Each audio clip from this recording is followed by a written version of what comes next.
அன்பு குழந்தையே, மனம் ஒரு உறுதிப்பாட்டையே அறிந்ததில்லை.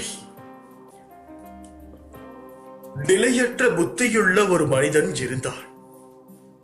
அவன் செல்வம், ஆரோக்கியம் முதலியவை வாய்க்கப்பட்டிருந்தான். மனோவேதனைகளில் இருந்து விடுபட்டவனாக இருந்தான். எனினும் தேவையற்ற கவலைகளையும் பாரங்களையும் தன் மீது போட்டுக்கொண்டு மன அமைதியை இழந்து இங்கும் அங்கும் சுற்றித் திரிந்தான். சில சமயம் பார்த்ததையெல்லாம் இறக்கிவிட்டு சில சமயம் அவற்றை மீண்டும் சுமந்தவனாயும் இருந்தான். அவனது மனம் ஒரு உறுதிப்பாட்டையே அறிந்தது இல்லை. அவனது நிலை கண்டு நான் இரக்கம் கொண்டேன்.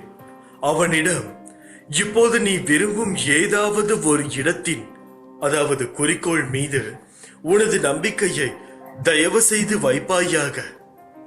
ஏன் இவ்வாறு சுற்ற வேண்டும்? அமைதியாக ஏதாவது ஒரு இடத்தை பற்றிக்கொள். இதுதான் இந்த மனநிலையில் உள்ள மனிதர்களிடம் நான் கோர நினைப்பது. என்னை அடைய நீ வாழ ஒரே வழி சரணாகதி. எனக்கு ஒன்னும் தெரியாது பாபா, நீ பார்த்துக்கொள். இந்த எளிய வேண்டுகோள் தான் உயர்ந்த சரணாகதி தத்துவம். இதைதான் பாபா என்னிடம் சரணடைந்து விடு, பாரத்தை என்மேல் வைத்து விடு, அமைதியாயிரு, நம்பிக்கையுடனும் பொறுமையுடனும் இரு. உங்களிடம் வேண்டுவது இரண்டே வார்த்தைகள் தான், அளவற்ற பொறுமை, அசையா நம்பிக்கை என்கிறார்.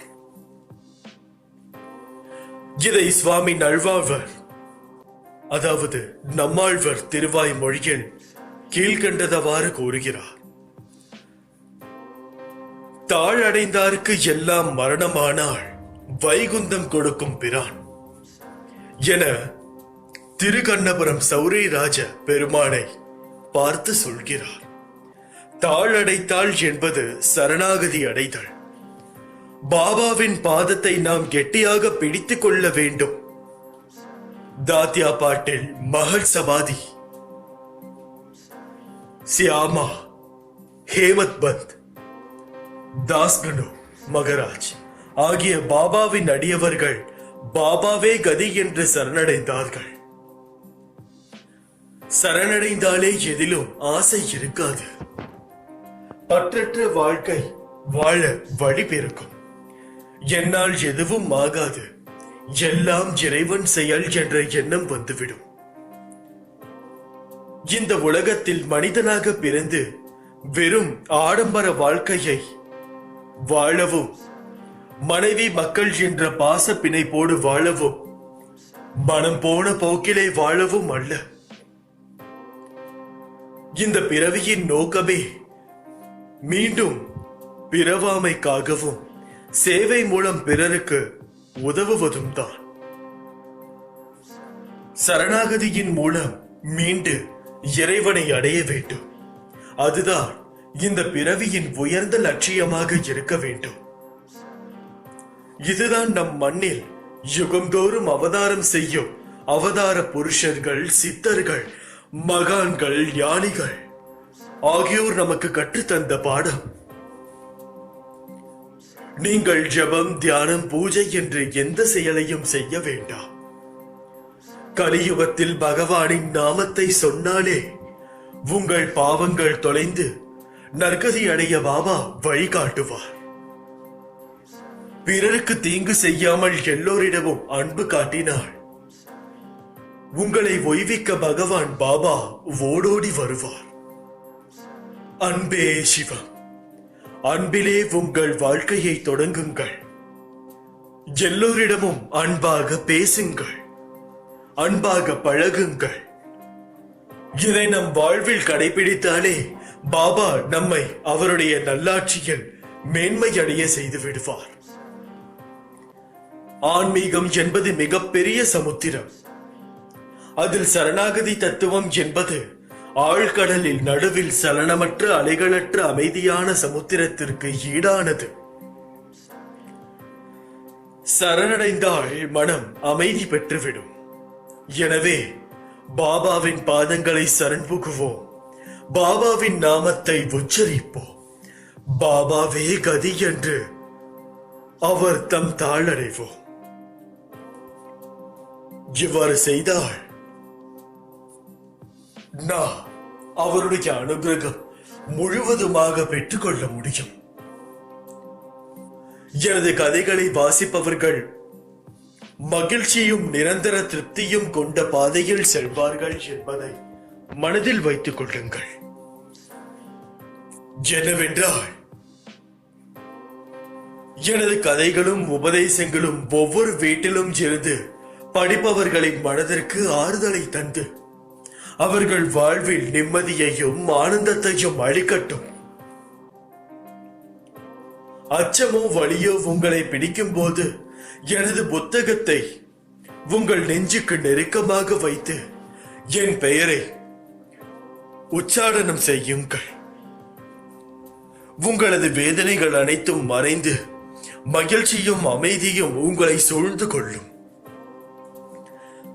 கலியுகத்தில் என் கதைகளை வாசித்து என் புகழை கேட்டு என் பெயரை உச்சாரணம் செய்வது வாழ்வில் மகிழ்ச்சியையும் இறப்பில் முகத்தையும் முக்தியையும் அளிக்கும்.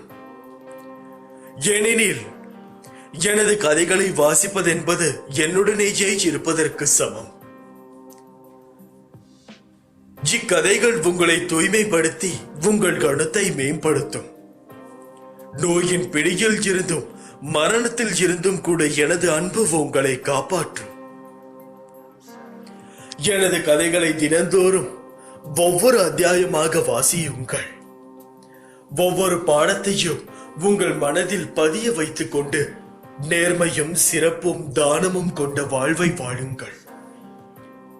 நீங்கள் செல்லும் எந்த பாதையையும் எனது அன்பு ஒளியூட்டி நீங்கள் அனுபவிக்கும் எந்த இருட்டையும் கருமேகத்தையும் நீக்கிவிடும். என் சொற்களில் நம்பிக்கை வையுங்கள். உங்களுடன் நான் எப்போதும் இருக்கிறேன். உங்கள் மனதில் நான் வாழ்கிறேன். என்னை நாடும் ஒவ்வொரு முறையும் அன்புடன் என்னை அழைத்தால் உங்களிடம் ஓடோடி வருவேன். என் குழந்தைகளே, சத்தியமாக வருவேன். உன் மனதில் ஏன் இத்தனை கவலைகளும் எதிர்மறைகளும் நிறைந்து உள்ளது? நிம்மதியின்றி இருப்பதற்கு இதுவே முதல் காரணம். நடப்பவை எல்லாம் நல்லதற்கே என பொறுமையுடனும் நம்பிக்கையுடனும் எடுத்துக்கொள்ள வேண்டும். மனதில் சஞ்சலங்கள் ஏற்படத்தான் செய்யும். ஆனால் நீ அதை உன் கட்டுப்பாட்டில் வைக்க வேண்டுமே தவிர சஞ்சலங்களால் உருவாகும் குழப்பங்களுக்கு நீ அடங்கிவிடக் கூடாது. அப்பொழுதுதான் மனக்குழப்பத்தில் இருந்தும் எதிர்மறையான சிந்தனைகளில் இருந்தும் நீ வெளியே வருவாய். உன் லட்சியத்தையும் அடைவாய். வாழ்வில் நம்பிக்கை என்ற எண்ணம் தான் எல்லாவற்றிற்கும் முதற் காரணமாய் விளங்குகிறது. முடியாதது என்று எதுவுமே இல்லை. எதையுமே என்னால் செய்து காட்ட முடியும் என்ற எண்ணமே உன்னை முன்னேற்றும் பாதையில் ஊக்கத்துடன் பயணிக்க வைக்கும். எதற்கும் அஞ்சாதே, எதை கண்டும் ஓடாதே. உனக்கான எல்லாவுமாய் நான் இருக்கிறேன். கோபத்தை குறைத்துக்கொள். அது உன் காரியத்தை கெடுத்துவிடும். கோபத்தில் அமைதியையும் நிதானத்தை வளர்த்துக்கொள். உனக்கு நான் துணை நிற்பேன். என் மீது நம்பிக்கை வைத்து செயல்பட்டாலே போதும். மற்ற அனைத்தையும் நான் முழு மனதுடன் என்னால் பார்த்து கொள்ள முடியும். ஆனால் இவை அனைத்திற்கும் நீ அதை நம்ப வேண்டும். நீ நம்பாவிட்டாய் என்றால் நிச்சயமாக பிரச்சனை தான். எந்த ஒரு காரியத்திற்கும் நான் மட்டுமே முழுவதுமாக செயல்பட முடியும் என்று நம்பாதீர்கள். நான் ஒரு 99% தான் செயல்பட முடியும். அந்த 1% நீங்கள் செயல்படுவதில் தான் உள்ளது. அதுதான் மிகவும் முக்கியமானதும் கூட. அதை புரிந்து செயல்படுவாயாக. இப்படி எதிரியை அழிக்க வேண்டும் என்ற எண்ணம் வந்ததே, அந்த எண்ணத்தையும் அந்த எண்ண உணர்வையும் அழியுங்கள். வாழ்க்கை ஆனந்தமாகும். உனக்கு இன்னும் சில விஷயங்கள் புரியாதவையாக உள்ளன. நீ மலை போல நினைத்திருக்கும் பிரச்சனைகள் எல்லாம் நான் ஏற்கனவே தீர்த்து விட்டேன். எத்தனை முறை சொன்னாலும் நீ அந்த பயத்திலேயே இருப்பதால் தீர்த்த பிரச்சனையை தீர வேண்டும் என தொடர்ந்து வேண்டிக் கொண்டிருக்கிறார். பிரச்சனை என்று வந்துவிட்டால் ஓரடியாக பயந்து விடுகிறார். இதை இப்போதே விட்டுவிடு. இனி வரப்போவதெல்லாம் மிகவும் நல்ல நேரங்கள், நல்ல காலங்கள். வாழ்வில் எதையெல்லாம் நீ நிரந்தரம் என நினைத்துக் கொண்டிருந்தாயோ அவையெல்லாம் நிதர்சனம் இல்லாத பொய்கள் என்பதை புரிந்து கொள்ளதே மிகப்பெரிய பாடம். ஏனென்றால் இப்பொழுது இருக்கும் இந்த உலகத்தில் ஒரு மனிதன் பிற மனிதர்களோடு பழகும் போது அவர் எந்த எண்ணத்தில் பழகுகிறார்கள் என்பது அந்த மனிதனுக்கு தெரியாது. வெளி உலகத்தில் உள்ள மனிதர்களை பற்றி தெரியாமல் அந்த மனிதனும் தன்னை பற்றிய உண்மைகள் அனைத்தையும் கூறிவிடுவார். ஆனால் கேட்டுக்கொண்டிருக்கும் பிற மனிதர்கள் வேறொருவரிடம் இருந்து சொல்லி அதை கேலி செய்து சிரித்துக் கொண்டிருப்பார். ஆகையால் அனைத்து மனிதர்களையும் சமமாக பார்க்க கற்றுக்கொள். ஆனால் அனைவரும் ஒரே மனோதிடம் உடையவர்கள் என்று எண்ணாதே. உன்னுடைய சோகத்தை கேட்டு உன் கண்ணை துடைப்பது போல் துடைத்து வெளியே சென்று அதை சொல்லி கேலி செய்பவர்களும் இருக்கிறார்கள் இந்த உலகத்தில். அதே சமயம் உன்னுடைய சோகத்திற்காக அதை உன்னுடைய சோகத்தை போக்க வேண்டும் என்பதற்காக கடவுளிடம் பிரார்த்திப்பவர்களும் இருக்கிறார்கள். அனைவரையும் ஒன்று என்று கருதாதே. அனைவருக்கும் வேறு வேறு மனம். சிலருக்கு மற்றவர்களை எப்படி முட்டாள்களாக்க வேண்டும் என்ற குணம், ஒரு சிலருக்கு மற்றவர்களை எப்படி துன்புறுத்த வேண்டும் என்பது குணம், ஒரு சிலருக்கு மற்றவர்களுக்கு உள்ள துன்பங்களும் விலக வேண்டும் என்று பிரார்த்திக்கும் குணம். இந்த மூன்று குணத்தில் எது உன்னை சுற்றி உள்ள குணம் என்பதை புரிந்து நடந்து செயல்பட. ஆனால் யாருக்கும் அடிமையாகாதே. அடிமையாகினால் உன்னால் அவர்களிடம் இருந்து சற்று கூட விலகி இருக்க முடியாத ஒரு சமயம் வந்துவிட்டால் உன் வாழ்க்கையையே அது திருப்பி போட்டுவிடும். உன்னுடைய லட்சியம் எதுவோ அதை எதிர்நோக்கி செல். ஏனென்றால் அப்பொழுதுதான் நீ ஒரு செயலுக்கு நீ அதை நினைக்க நினைக்கதான் அதற்கு உயிரோட்டம் கொடுத்து கொண்டிருக்கிறாய் என்பது அர்த்தம். இப்பொழுது நீ ஒருவர் போல் ஆக வேண்டும் என்றால் அந்த துறையை மனதில் எடுத்துக்கொள். அந்த துறையை மனதில் எடுத்துக்கொண்டு அதற்காக ஒவ்வொரு நாளும் ஓடி ஓடி உழைத்துக் கொண்டே இரு. உழைப்பவனுக்கு ஊதியம் நிச்சயம். அப்படி இருக்கையில் உங்களுக்கு நிச்சயமாக அந்த ஊதியம் கிடைக்கும். கிடைக்க தாமதமாகலாம், ஆனால் தப்பாது என்பது என்னுடைய வாக்கு. அதுபடிதான் நான் இன்றும் கூறுகிறேன். உங்கள் உழைப்பிற்கு ஏற்ற ஊதியம் இன்று இல்லை என்றால் நாளை உங்களுக்கு இருக்கும். ஆனால் ஊதியம் என்று உங்களுக்கு நிச்சயம் கிடைக்கும். அது எந்த துறையாக இருந்தாலும் சரி. இது செய்தால்தான் நம்மை மதிப்பார்கள், இதை செய்தால் நம்மை மதிக்க மாட்டார்கள் என்று நீ எப்பொழுதும் எண்ண வேண்டாம். ஏனென்றால் அவரவருக்கு ஏற்ப வேலையை அவரவர்கள் செய்தால் மட்டும்தான் இந்த உலகத்தில் உள்ள அனைத்து மனிதர்களும் வெற்றி காண முடியும். இவை அனைத்தும் நீ மனதில் வைத்துக் கொண்டு செயல்பட வேண்டும். உன்னுடைய அனைத்து செயலுக்கு பிறகும் பின்னாடியும் முன்னாடியும் நான் இருக்கிறேன் என்பதை நீ தீர்க்கமாக நம்ப வேண்டும். அப்பொழுதுதான் உன்னால் முழு வீச்சுடன் அதில் களமிறக்க முடியும். ஒரு செயலை செய்வதற்கு முன்பே இது வெற்றி அடையுமா அடையாதா என்ற எண்ணமே வேண்டாம். முயற்சி செய்து பார்ப்போம் என்று எண்ணி பாருங்கள். உங்களால் நிச்சயம் ஒவ்வொரு காரியமும் வெற்றி காண முடியும் என்பதில் எந்தவித சந்தேகமும் இல்லை.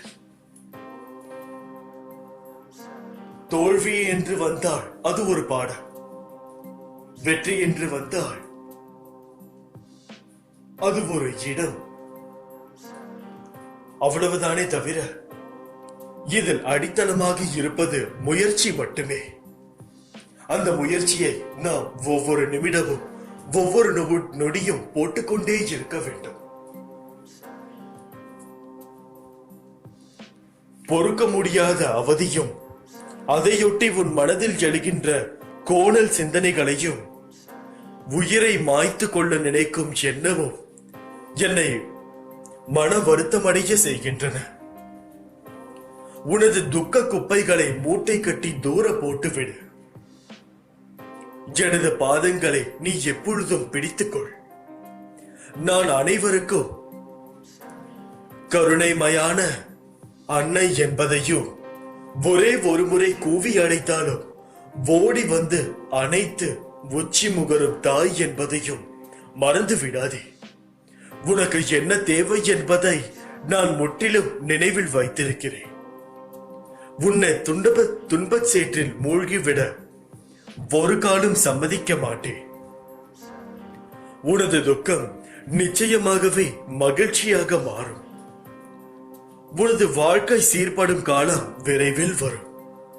இதற்கு முன்னால் நீ கடந்து வந்த கடினமான பாதைகளை சற்று நினைத்து பார். அதில் எல்லாம் உன்னை தூக்கி சுமந்து காப்பாற்றி வந்தேன். இனியும் அப்படியே உன்னை காப்பாற்றுவேன். உனக்கு சோதனையாக தெரிகிற இந்த காலத்தை மனதில் வைத்துக் கொள்ளாதே. எனது அற்புதங்கள் இனி உன் வாழ்வில் நிகழ்வதற்காக ஏற்பட்டுள்ள ஒரு வழிதான் இந்த சோதனைகள். வாழ்க்கையின் சலிப்பும் வெறுப்பும் கொள்ளாதே. மனம் புண்ணாகி போனதே என வருந்தாதே. இதோ என் மேன்மையான கரங்களால் நான் உனக்காக இருக்கிறேன். மிக விரைவில் உன்னை பொன்னாக்கும் நாள் வந்து கொண்டிருக்கிறது. ஒவ்வொரு நாளும் ஒவ்வொரு நொடியும் உனக்காக நான் இருக்கிறேன் என்பதை மனதில் வைத்துக்கொள். எந்த ஒரு காரியத்திலும் சலிப்பு வேண்டாம், வெறுப்பும் வேண்டாம். முழு மனதோடு செய்யுங்கள். வெற்றி நிச்சயம். உங்களுடைய அனைத்து செயல்களிலும் நான் இருக்கிறேன் என்பதை மனதில் வைத்துக் கொள்ளுங்கள். என் பரிபூரண அன்பும் ஆசீர்வாதமும் அன்பும் பெற்ற என் செல்ல பிள்ளை நீ. உன் வாழ்க்கையில் வெற்றி என்ற தீபத்தை நான் நிச்சயமாக ஏற்றுவேன் என்பதை முழு மனதுடன் நினைவில் வைத்துக்கொள். உன் வாழ்க்கையில் வசந்த காலங்களோ வருவது உறுதி. உன் தாயாகவும் தந்தையாகவும் உன்னை எப்பொழுதும் நினைவில் நிறுத்திக் கொண்டு காப்பே. இது சத்தியமாக நடக்கும். இப்படிக்கு உன் சாயப்பா. ஐயா.